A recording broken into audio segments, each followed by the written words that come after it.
Hello and welcome to this jazz guitar lesson. I'm Chris Whiteman and thanks for joining me. Today we're going to look at the Wes Montgomery composition 4 on 6 from his 1960 album, The Incredible Jazz Guitar of Wes Montgomery. So let's jump in and take a look at what's happening. So this song has a 16-bar form and it's in the key of G minor.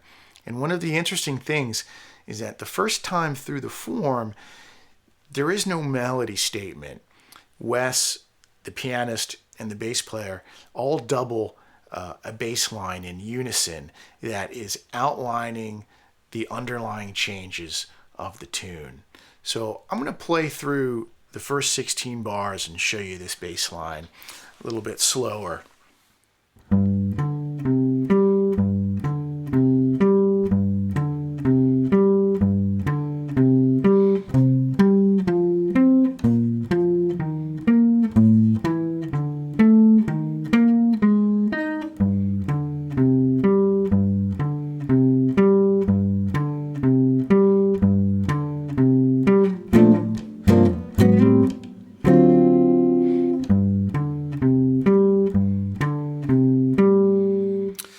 All right, so that's the bass line. There's a little bit of chordal movement at the end that Wes does. So let's talk about conceptually what's happening here. So there's two underlying concepts that are informing this bass line here. And the first one is the interval of the perfect fifth. So we're going to see this interval over and over on this bass line. So G to D is a perfect fifth. And then I have a series of two additional notes, C to G. That's a perfect fifth as well. Now this is where it could be a little confusing. You know, if you look at a lead sheet of this tune or you listen to Wes, it's going to sound like the first 4 bars are static G minor. And that's what most people play. But if you look at the bass line, it's implying G minor to C7. And this is going to be confirmed when we look at the next section of the tune, because it's definitely 2 5s there. So I just want to point that out. You don't have to think of the first 4 bars as a 2 5. You can think of it as static G minor. But if you look, we really are outlining the root and the fifth of a G and then the root and fifth of a C, right? So after the first 4 bars, then we move into one of Wes's kind of signature descending 2 5s that most of them are not resolving. So we call those static 2 5 or non-resolving 2 5. So I'm going to actually reorient where I am, even though the last 2 5 of the first 4 bars puts me on a C to G, right? I have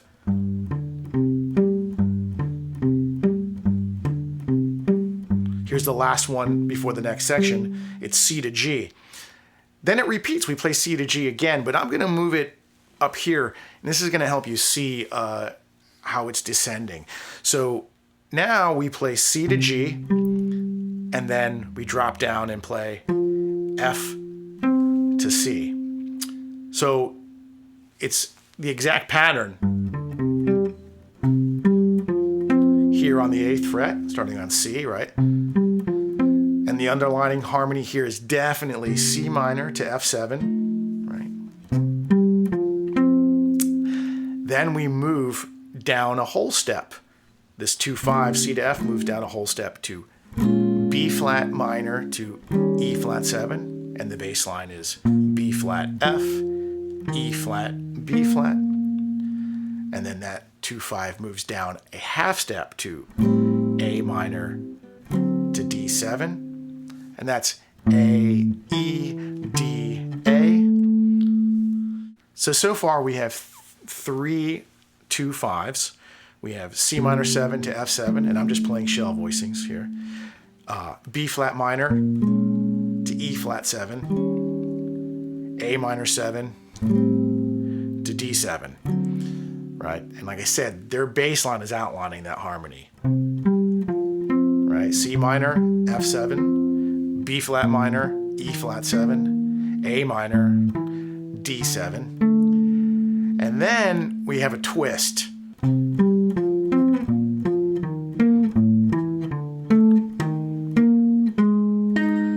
And if you wanted to put it, you could put it on the 6th string to keep everything consistent. It could be,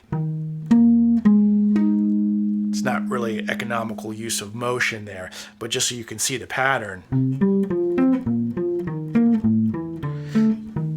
we jump up there. So that kind of seems like it came out of left field. Like, well, where did that come from?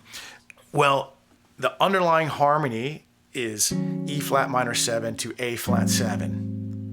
And we are moving back to G minor, right? And so a normal cadence to G minor would be D7. That would be the 5 of G. And that's what we get on that A minor to D7, right? We get a normal cadence to G. So we have C minor to F7, B flat minor to E flat 7. Here's the A minor 7 to D7. That would normally take us to G. But to keep the form, we actually need another measure before we resolve to G minor. And so what did he do? He added the tritone substitution of D7, right? And I have a video that explains tritone subs. I'll put a link to it in the description if you want to watch that, if you're not familiar with that concept. So he adds the A flat 7, but he also puts its theoretical 2 in front of it, right? So to be consistent, we're having 2/5, 2/5, 2/5, 2/5, 2/5. I just reoriented to this area of the neck, right? So there's my 2/5, and it takes you back to G minor. So pretty cool. By the way, these are also sub changes for summertime. So the entire form, you could play the melody to summertime. So I don't know if Wes was working out some sub changes for summertime before he wrote this tune, or he wrote this tune and it just coincidentally worked. But like I said, this is classic kind of Wes Montgomery, descending 2/5s, and then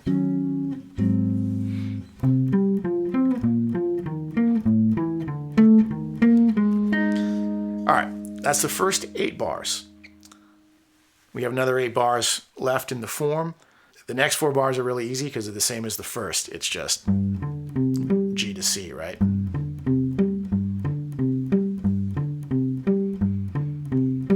And then we have this very cool harmonic kind of rhythmic stabs. B flat major 7. All right, so this is a drop 2 voicing. Then we have G minor 7. I'm using a shell voicing, just G, F, and B flat. And a lot of people will just slide this up chromatically to the A minor 7. But if you listen to the record really closely, what you'll hear is this. You'll hear this little descending half step into the C of the A minor 7. And how he does that from the G minor 7, instead of coming over this way to grab the C sharp and move into the C, he just puts the C sharp on top of the G sharp minor 7. So, right, and it doesn't sound right if it's not in time. Put it in time, it sounds like this. And then he finishes with 2 more bars of that original bass line. And that's the first 16. And then he plays the melody statement. So let's take a look at what's going on. So there is a pickup on beat 4. he plays a G, which happens to be the same note of the bass line at that point. So if you play these harmonic stabs, and then this bass line, that last note of the bass line actually is the pickup into the melody. And I finger it this way. All right, that's how I get into it. That's if you wanted to play that bass line. You know, if you have a bass player and a piano player, it's not essential. You know, you could leave that out and just come down here and play the pickup. All right, so the pickup.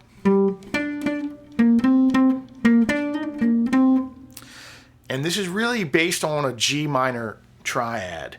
So this is my root of the G minor triad. That's my fifth. Down to the B flat, which is my flat third. You'll see it clear if I do it like this. And then I go up to the C, which is the 11th or the 4th over the G minor.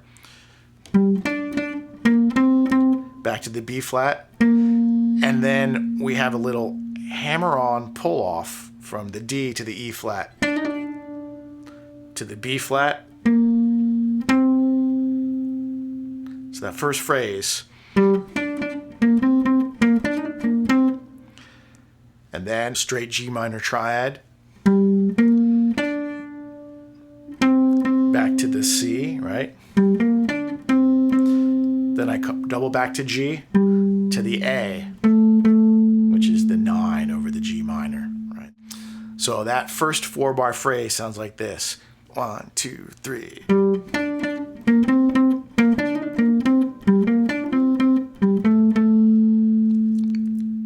And now the melody is going to move with the underlying harmony. So if you remember, we talked about these descending 2 5s. C minor, F7, B flat minor, E flat 7, A minor, D7, E flat minor, A flat 7.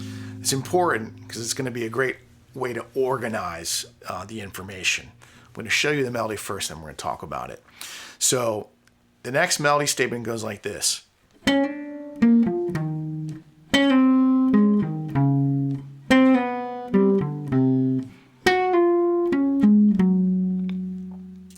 And so it's a sequence, and it's based around the key centers of those 2 5s. So the first 2 5 is C minor 7 to F7. Now we have to ask ourselves, what would the key center be? Well, that's a 2 5 to the key of B flat major. And so if we look at like a B flat major bar chord, if I take this melody and I look at it in relation to that, you see it's going to outline like a B flat triad pretty much. It's a little bluesy because I'm coming in from the sharp 9, sliding into the major third, down to the B flat, to the F, right? So that's my third, my root, and then my fifth of B flat major. And then I end on the E flat, right? So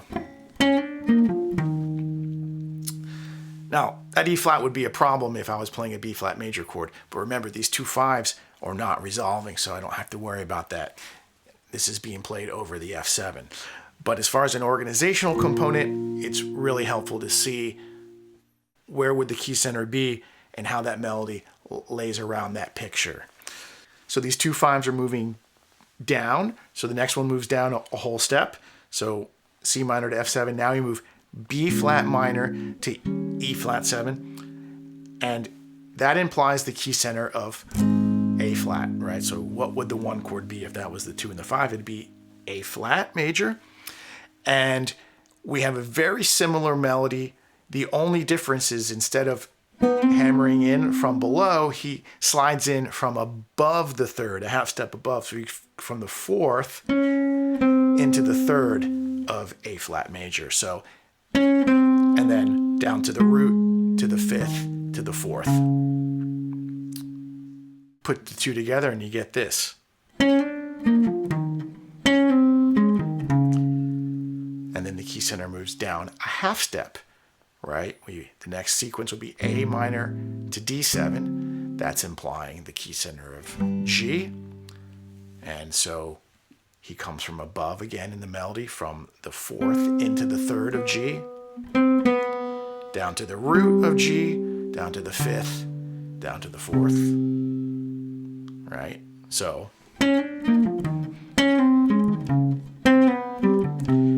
and then we have the odd 2-5, right? The one that outlines the tritone sub. That comes all the way up here. I'm actually going to use the fingering up here because one, it's going to be consistent, and also it sets me up to play the final melody statement. And so E flat minor to A flat 7 implies the key center of D flat major, starts on G flat, which is the 4th of D flat, and he moves into the 3rd, which is F, down to D flat, down to A flat, and then to G flat, right? So G flat, F, D flat, A flat, G flat. So you put that all together and you get this. And now I'm situated in a perfect position to pick up into the final melody statement. And so there is a little pickup on beat 4. We have a B flat to a C. Right? And then this melody statement is identical to the first melody statement, with the exception of that pickup, right?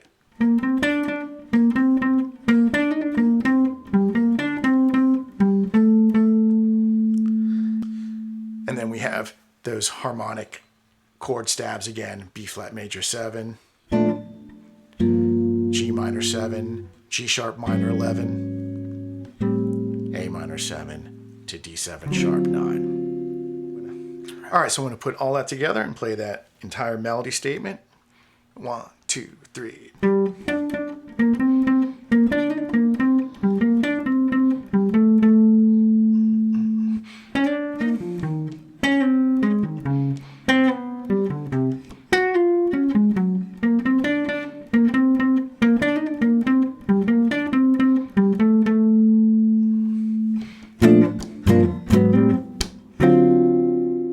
All right, so that was the first 32 bars from the record.